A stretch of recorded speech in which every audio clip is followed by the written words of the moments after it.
All right, so we're into our first topic here on Kuden. Again, this is our first episode, so thank you for checking it out. And you can always find more information about the School Warrior Concepts by going to www.warrior-concepts-online.com. And we're going to talk today about the mugging of a New York City math teacher. And I got this off of NBCI5.com. And just really quickly, I'm going to go over the story, and then I'll toss it to Shidoshi Miller here, and he's going to kind of expand a bit on what you can do. I mean, if you ever found yourself in this situation, how would you react? Some tips on how people can react as well and protect themselves from something like this happening. So, New York City police are searching for a suspect caught on surveillance tape attacking a 62-year-old teacher at the gates of a parochial school. The grainy tape shows the attacker coming up behind the woman as she opens a gate to the school in Brooklyn at 6:40 in the morning. Police said the attacker followed the victim after she got out of her car. In the video, the suspect knocks the woman onto the ground. As she shields herself with her hands, he grabs two bags and runs off. The victim, identified as 62-year-old Patricia McGowan. She's a math teacher and computer teacher who's taught in New York City for 43 years. Neighbors said the suspect even came back to the crime scene while police were inside the school and stole her car. And police said they later recovered the vehicle 7 blocks from the crime scene. So that's the story. What can somebody do? I mean, finding themselves in this situation, maybe even before this situation even comes up. Learn self-defense. Anyway, it's funny. We talked about this before. It's amazing how the news focused on the fact that she was a school teacher. Right? Mm-hmm. But I'm looking at this story, and she's not attacked by a student. It looks like a very opportunistic kind of thing. But, I said learn self-defense in jest, but this woman was not only teaching in New York City schools, specifically Brooklyn, for 43 years. Yeah. She lives in that area for at least that amount of time, if not more. I mean, even if she immigrated there from,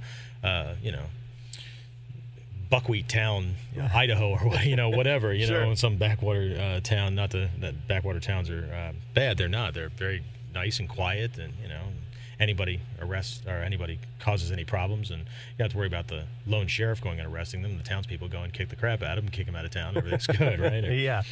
Draw a crop circle around them or something. Anyway, but this is one of the reasons why.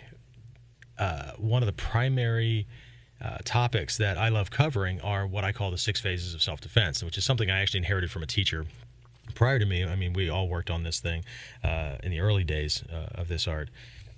To kind of put to give people some scientific clarity or some strategic thinking behind the whole self-defense thing, right? Yeah. Which I actually just expanded to 8 phases, and I'll go over that in a minute, but.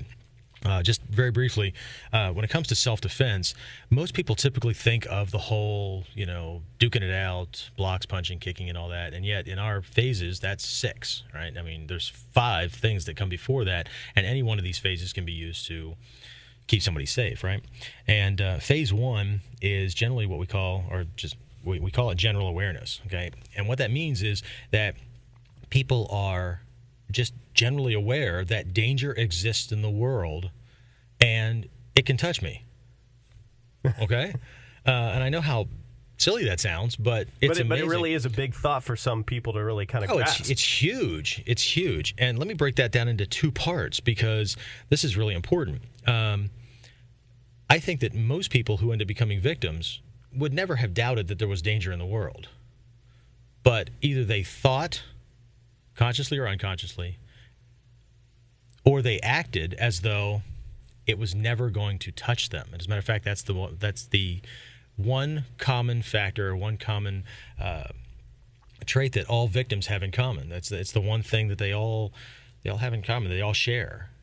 Prior to the attack, they all thought it wasn't going to happen to them. I can't tell you how many times when I was a cop, how many times when I was taking a report from somebody who had been brutally assaulted or worse, if they were killed, it was somebody else in the family, one of the first things out of their mouth was, I can't believe this happened. I can't believe this happened to me. And they're flabbergasted. I have a close family member that on 9/11, 2001, September 11th, while I'm going into action trying to find my daughter who was going to school in Pittsburgh, because the earliest reports was that plane came down in Pittsburgh. Right. I'm trying to find my daughter. I have a family member call me, and the first words out of his mouth was, "I can't believe that somebody would do this. Their I don't know, their faith was so strong, or their religious beliefs were so strong that they would do this." Yeah. Come on, somebody jumped me one time because of the way I walked. Because they associated that with military, and they hated military, and military people are baby killers, and therefore I must be. And the ironic thing is that I learned to carry myself the way I do, and to walk properly after I got involved in ninjutsu, long after I was out of the Army. So amazing, huh? Pretty neat. But anyway, so there's just general awareness, right? Danger exists in the world, and it can touch me, and that in and of itself should cause people to take action, to do something about that, right?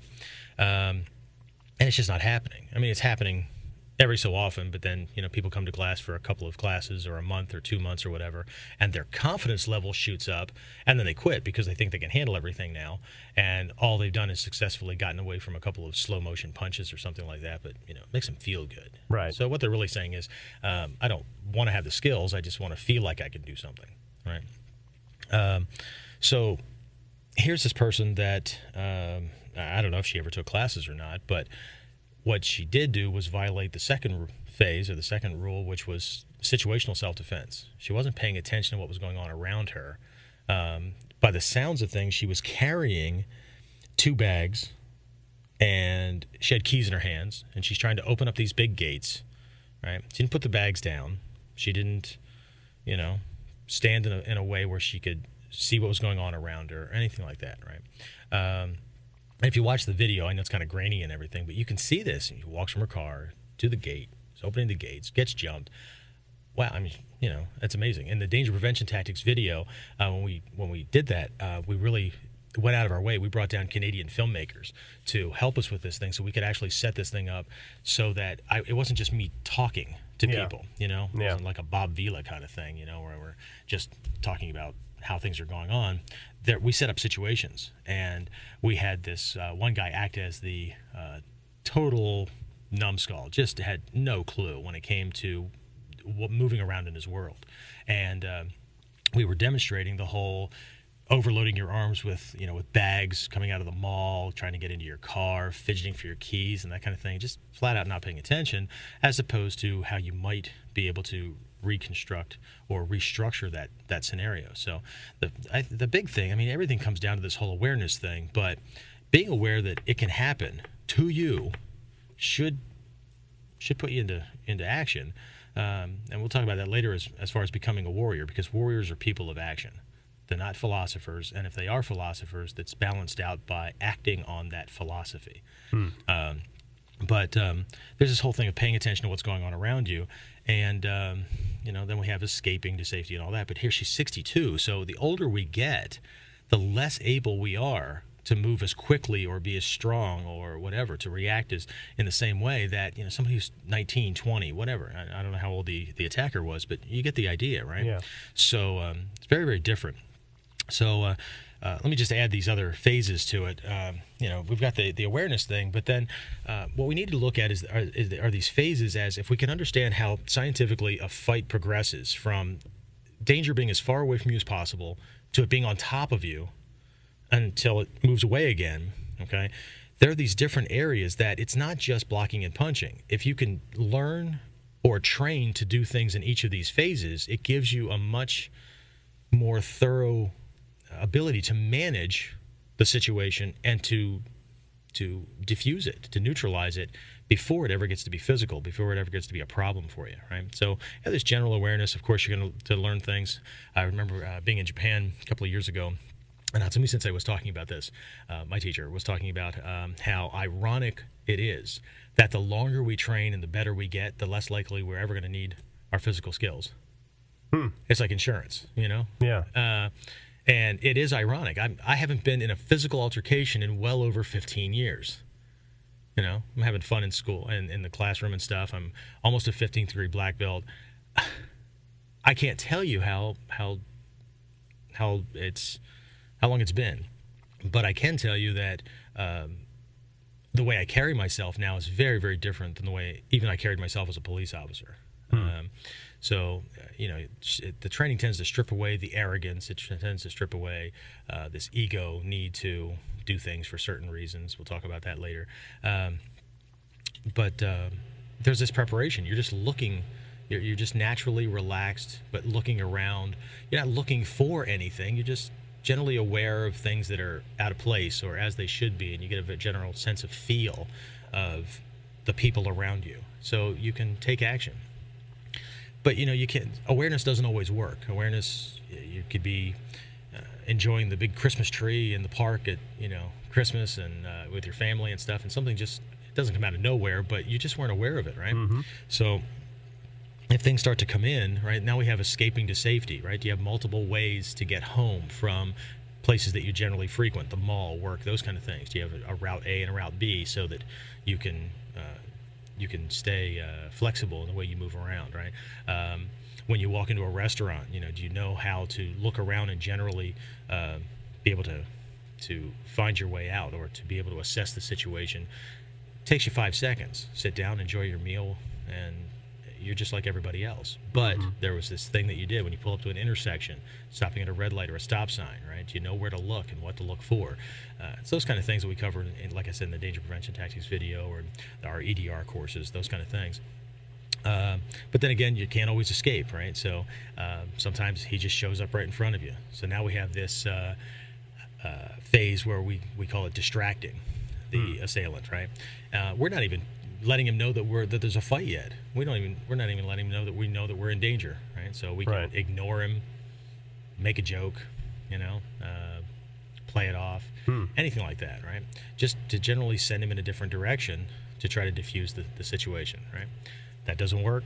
Okay, now we have to do what we call dissuading, right? Now we're going to have to maybe it's taking up our martial arts stance, maybe it's looking him right in the eye and not letting go. Maybe it's physically or verbally saying, "Not me, not today.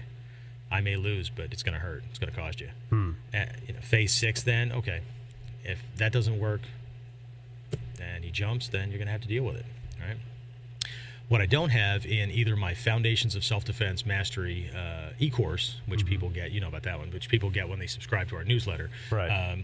Or in the book, The Karate Myth, what I don't have are the newest phases that I added as a result of our modern world. Phase 7 is really about dealing with post-traumatic stress. Okay, there are lots of people that most of us we were taught to be good people, but we have these responses. We have to do something bad like that. I mean, guilt can come up. There can be all kinds of trauma afterwards. You hurt another human being, for God's sake. If that doesn't bother you in some way, I suggest paying the $100 for an hour session and go talk to somebody who can, help you figure that out. Sure, yeah. Right. Like I said, I'm almost a 50-degree black belt. It would bother me to have to hurt somebody, because whether that person was inconsequential to me or not, they're connected to other people who are innocent in the world. Their parents, their spouses, their children, whatever, And I just remove that person from their life or change the way that person's going to relate to them in their life. Yeah. So we have to be able to deal with that post situation, right? Here's a quick story, and I know we're going to shoot through this, but here's a statistic. When I teach rape defense things, okay, there is I can't remember where I found it, but there's a statistic that I found that most women who have trained in self-defense, okay, been attacked and defended themselves, whether they won or lost, after the physical wounds have healed, the emotional, psychological state of that person is generally very strong, because they knew that they did everything they could. Okay, win or lose, they're generally okay.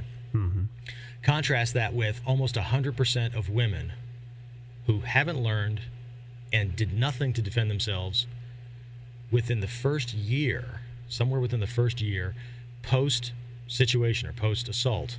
Okay, they have broken off all ties with all men in their life, including fathers, spouses, boyfriends, brothers, because they can't look at another male without seeing a potential attacker. It's a huge difference, right? Yeah. So anyway, it's a big thing. And then phase 8 is defending yourself against the legal system.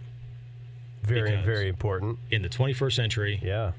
we have been so convinced that it's the job of the police or the job of the military or whatever to keep us safe, when that is not true. The Supreme Court of the United States has even ruled that it's not the job of the police to protect you as an individual. It's their job to protect the public at large. But they don't have to. There's no legal requirement for them to show up at every incident. If they're tied up, if there's something more important, they have to make a judgment call. And they have to deal with those things that way. But even the best response times, 5 to 8 minutes. Right. Most self-defense situations are over in less than 2. You are your own first line of self-defense. This is not a choice. It's a responsibility. You have to stand by until backup shows up, which is, we used to say we were needing backup when I was a cop. And you're going to have to wait for backup. Either it's the cops or somebody else who's willing or able to step in and help. Or it's just, it's not a question anymore. But you have to defend against it. And when I say you have to defend against the legal system, it's unfashionable to defend yourself. It's unfashionable to take martial arts and talk about it with most people. They either blow it off, it's cool or whatever. But I mean, how many people? For those people who are training in martial arts or in self-defense that are listening, be honest. How many people have you told about what you're doing, or they found out about it, and they've asked you a question like this: why do you want to learn to be violent? Why do you want to learn to fight? My answer is, I'm not learning to be violent. I'm learning to deal with violence. I'm not a violent person. I detest violence. I'm very good at it, but I don't like it. I don't like to have to use it. But I also understand there's the possibility that I might. But most people, I mean, if I end up defending myself and a video camera on a Walmart catches the wrong angle, I'm now defending against this attacker's defense attorney who's trying to make it out that this was a fight, or I attacked him, or I should have done less because I'm more skilled. I'd better be able to articulate. I better be able to verbalize very, very clearly that I did the least necessary. And I better be able to back it up, because the video cameras are always rolling in this society. Yeah. That I did the least necessary to handle this situation. Yeah. Right? But absolutely. And if you think that you're going to be judged by a jury of your peers, and you're going to have 10 or 12 or whatever people sitting in that box who are all trained martial artists or self-defense experts, you're shaking your head no. No. But those are my peers. Right. Those are the only people that can truly say whether I overstepped my bounds or that I could have handled it differently or whatever. Certainly not somebody that sits on their easy chair eating bonbons with their ninja sword sitting beside them watching the ninja movies that way, or the person who doesn't want to even think about this. I don't want to talk about certain subjects like death or being attacked or rape or anything like that. These are the people that think we're violent and we'd rather kick you in the eyeball than say good morning to you and things like that, which is pretty sad. But as far as the situation goes with this woman, I think she could have gone a lot farther, or gotten a lot farther, with just some simple awareness. Before she got out of her car, who's standing around, who's where, that kind of thing.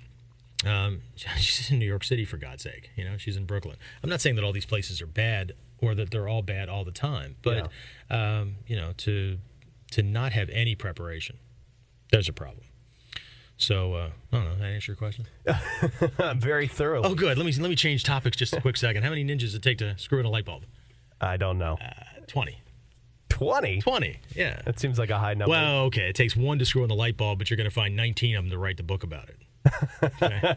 Which is pretty funny because I have books, but the joke here is that I learned to screw in the light bulb, and then I wrote a book about how to screw in a light bulb. I didn't watch some other guy screw in a light bulb and then stand back like I'm some kind of master writing a book about how to screw in a light bulb. There's a big distinction there. Huge difference. Huge difference. Big distinction. Huge difference.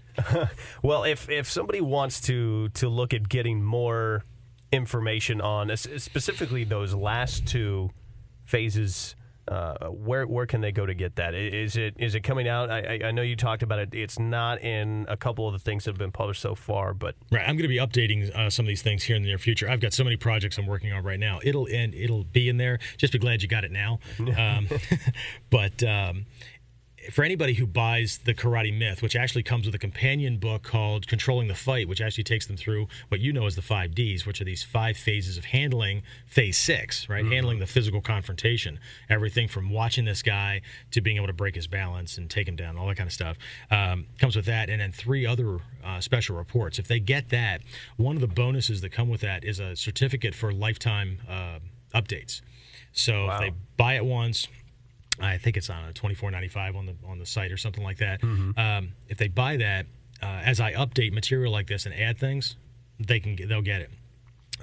For at least a look at some basic overview of these first 6 phases, anybody who's subscribed to the newsletter, online newsletter, there's a link where they can actually go and subscribe or what do you call it? Register for a 7-part e-course that will take you through these different 6 phases. And again, I'll update that as I have time. I'm being perfectly honest here. I've just got so much stuff going on, and as you know, I'm still getting out of that, recovering from that accident I was in almost a year ago that really put me out of the loop.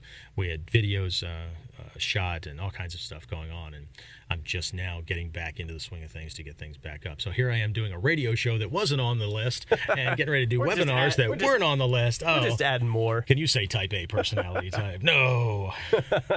Well, I have a question here that kind of closely relates to what we just kind of discussed with mugging, and it comes from Susan from Richmond, Virginia. She wrote, I wonder what you think about impact training for women or full force training with a mugger and a suit. Seems their main teaching is to the groin. I will be very interested in thoroughly reading your materials. I have thought at one time to attend one of your training camps, but haven't had the funds or time to really seriously consider it, though it's very appealing. Is any of your training for rank beginners? Thanks for your time, and I hope you're getting fully recovered from your injuries. I've been following your recovery via the newsletters. So great. I've got another stalker out there. Thank you, Susan.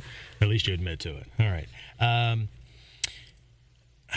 What I'm going to do is I'm going to make this quick, and I'm just going to kind of read what I wrote back to Susan, and then I'll touch on some of these points as I go along. Okay, so Susan, as for your questions, I'd like to start by saying that all training is beneficial. It's not the training, though, as much as the context that the training is being delivered in. Okay, do you get that? All right. It's not the punches, kicks, and grabs and things like that. It's how it's being delivered. All right. Are we just doing static training on the floor, or are we actually setting up scenarios that are going to mimic what you're going to run into? Okay, you need to see what you're going to be dealing with on the street. All right, what I mean by this is this. I have visited many schools, observed demonstrations, and taken in the information from other instructors via their classes, books, videos, and etc. What I've noticed in many cases is that they are saying all the right things, but their actions don't match their words. They're not walking the talk, okay? So I've even run into some of these people that I'm not going to call it plagiarizing because they didn't write it, but they're saying it. Right? They've stolen somebody else's words right out of a book, okay? And they're saying it, but when they move their body around and when they're doing the techniques, it's not coming across. Yeah. Yeah. My friends and I have a tendency to lean across it, conspiratorially whisper to each other, does he have any clue that he's not doing what he says he's doing? All right. As far as impact training, which is an acronym, and I can't remember what it stands for anymore, but as far as impact training and the full force stuff out there, I think that for the most part, they're viable courses. All right. A lot of these things have to do with adrenal response and things like that, which I talk about a lot in the Karate Myth. However, I also believe that the student must take into account that punching a man dressed in a ton of foam for his own protection, and rightly so, with a maniacal woman trying to beat him down, it's not the same thing as doing the same thing directly to a real body. We've talked about that. I mean, we'll dress beginners in foam gear and things like that because it makes them feel safer. But at a certain point, as you're advancing through, on your way to black belt, you just can't deliver some of the techniques because we're talking about making the hand a certain shape and making those knuckles fit a certain contour on the body for maximum effect. Right. And you can hit somebody with boxing gloves on. I was once told by a Golden Glove boxer that his coach told him, never punch somebody in the chest, it doesn't hurt. What?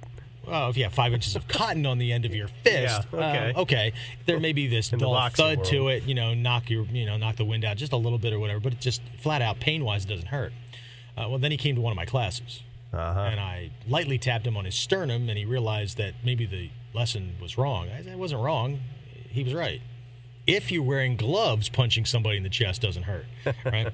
But it's the same thing. If we have a glove on and we whap somebody in the back of the bones of the back of the hand, or this hoshi point, this pressure point, the inner or outer hinge of the elbow, it doesn't hurt. You don't get it. You take the gloves off and let that knuckle find that point, hit that nerve directly. Yeah. It doesn't take very much at all, right? So there are these differences, okay? Well, and then the question is, well, will she still hurt him? Well, absolutely. She'll still hurt him. She's jumping on this guy and beating him into the ground. But she can also do a tremendous amount of damage to herself. Without the gloves on, you suddenly realize that if the angle of my fist is off when I'm trying to swat that point at the elbow, that if I miss, I can whack the little bones of my head on the back of my hand into the knob of the elbow and hurt myself. Right? I can break my hand if I decide that I'm going to punch somebody in the face. All right? We generally teach not to punch somebody with a clenched fist in the face up to a certain point in training, because they don't have the control to be able to deliver certain surfaces. They just punch with this big old block, right? Yeah. And from the eyebrow ridge down to the jaw, and then from the outer cheekbones on both sides across, it's almost impossible to punch somebody, to punch a skull, I don't care if it's covered with skin or not, to punch a skull and not break some part of your hand, right? If you don't believe me, go get one of those ceramic ones, or those plastic ones that they sell for, I don't know, those ashtrays or incense burners or whatever, right? And put some foam over it, so it's good. Give yourself about, I don't know, 1/4 to 3/8 inch of buffering like the face has, and then punch it. Yeah. As hard as you would punch somebody to knock them out or to get them to back off of you, okay? And see which part of your fingers hurt. Okay? So there are better fists for doing that. And as a matter of fact, I'm actually writing a book now on how the different fists that we use in Ninjutsu are contoured for certain types of targets on the body. That's important. We're not just hitting because they're fancy strikes. They actually suit certain target types. But anyway, here's a good example is the punching. All right, I would never teach a beginner student or participant. I already talked about this. It's about punching somebody in the face. All right, wow, shut up then. All right, so can you punch somebody in the face with a closed fist? Of course. Yeah, of course you can do that. But you'd be hard-pressed to find an area on the face that you can hit with a closed fist without damaging your hand or even breaking the bones. So the case could be made that in a self-defense situation, you shouldn't worry about things like that. You just hit him. Good point. Okay, and I would agree. If you knew that this might happen and were ready and willing to risk it. It's one thing to know it's going to happen, and I'm going to punch this person, totally disregarding the fact that I may hurt myself because I need to do this and shut this guy down. I'll get medical treatment later. It's a whole different story when I believe that I can punch him, he'll get the damage, nothing's going to happen to me, and I hit him, and something on me breaks, and my entire system changes. Yeah. Physically, my body starts to cover that broken part. Psychologically, I'm wondering what the heck I just did wrong, right? Emotionally, the panic starts to come up, okay? And if the fight's not over, if that wasn't a knockdown thing, you just removed a weapon out of the fight that you're not going to be able to use as effectively. You're certainly not going to be able to punch him again with a broken hand. Well, okay, you could, right? But you're also risking losing that limb for a significant time, if not for the rest of your life, because of severe damage. So the sheer surprise and reaction could just put an end to your defense, right? So what I did tell Susan, I want to let everybody else know, is that I do offer classes and programs for rank beginners.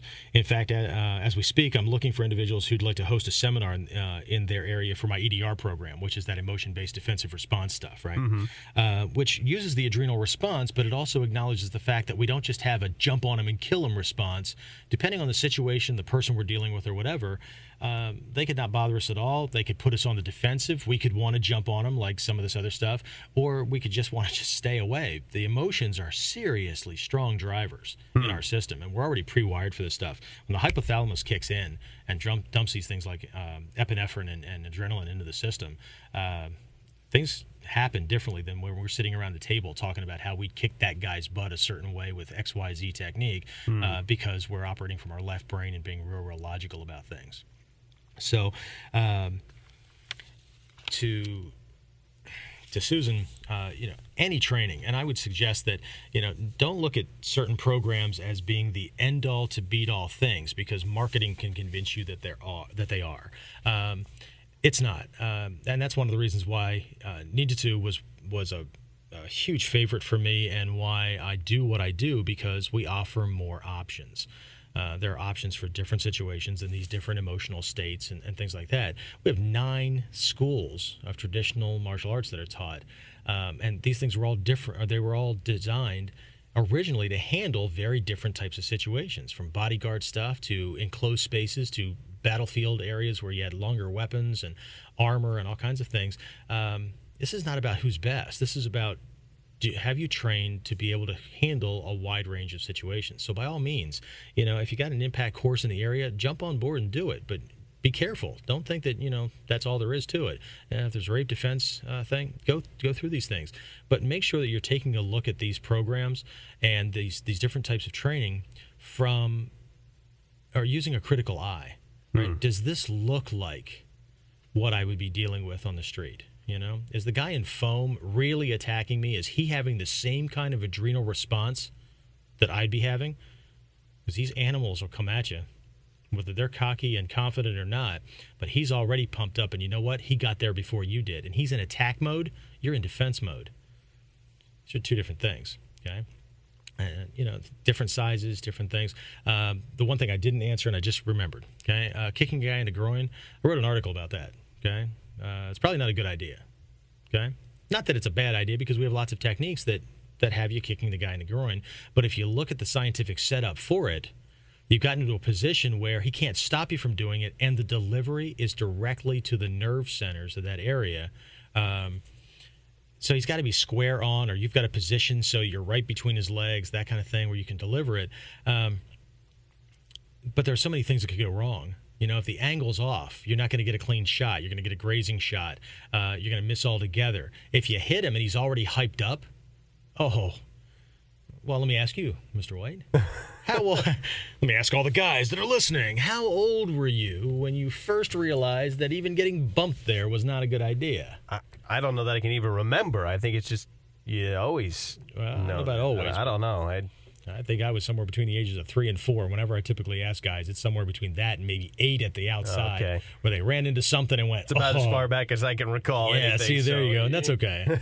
That's all right. But it's that kind of idea. So, but when I talk to women, what I keep hearing is either that's my husband or boyfriend's job to protect me, or I'll just kick him where it counts. Well, be careful that you're not kicking somebody that's going to jack his adrenaline dump up even higher and make your situation worse for you. So be real careful. Again, it's a critical eye. It's not about whether kicking somebody in the groin or not is a viable technique. It's how you do it. Okay? It's not the technique. It's never the technique. We're not doing many things in our martial art that aren't done in tons of others. It's not the technique. It's the application of the technique in context with what's going on. It's when to do it, where to do it, how to do it, that kind of thing. So it's more focused on the results than it is just the fact that I learned a way cool technique from Joe Sensei down the street or whatever. Right. Yeah. All right.